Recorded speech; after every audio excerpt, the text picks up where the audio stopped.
আপনারা কিছু মনে করবেন না, আজকে আমি একটু পরিষ্কার করে আমি কথা বলতে চাই। আপনাদের সবার হয়তো ভালো নাও লাগতে পারে, কিন্তু বিশ্বাস করেন, আমার এটা যদি আপনারা গ্রহণ করেন, আপনারা লাভবান হবেন, কোনো ক্ষতি হবে না দেশের। আমার অন্য কোনো আকাঙ্ক্ষা নাই।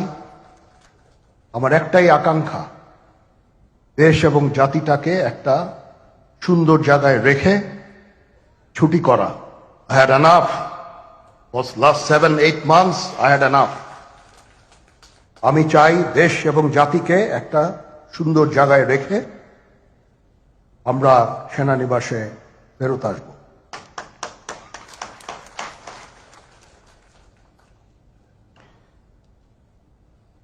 আরেকটা জরুরি বিষয় যেটা আমি ভাবলাম যে আপনাদের সাথে আমি শেয়ার করি।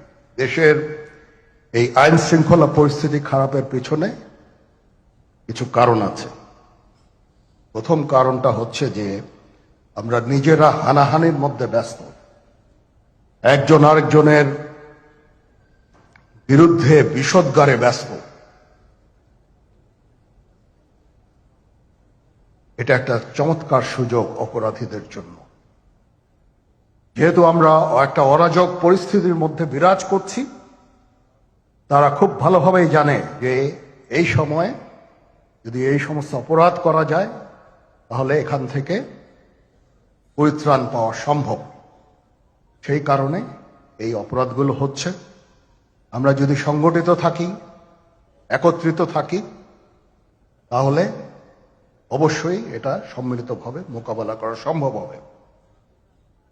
Police, RAB, BGB, TGFI, NSI এগুলো দেশের জন্য অত্যন্ত গুরুত্বপূর্ণ কাজ করেছে অতীতে। খারাপ কাজের সাথে অসংখ্য ভালো কাজ করেছে।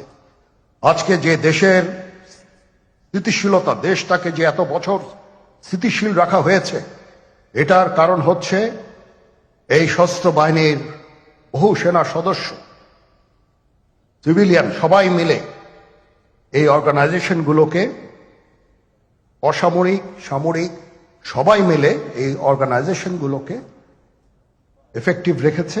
সেই জন্য আজকে সুন্দর, এতদিন ধরে আমরা একটা সুন্দর পরিবেশ পেয়েছি।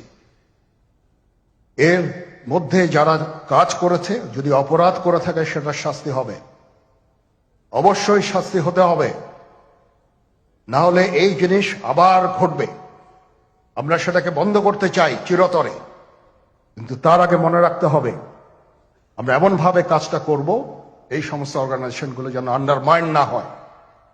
আজকে পুলিশ সদস্য কাজ করছে না, একটা বিশাল বড় কারণ হচ্ছে অনেকের বিরুদ্ধে মামলা, অনেকে জেলে।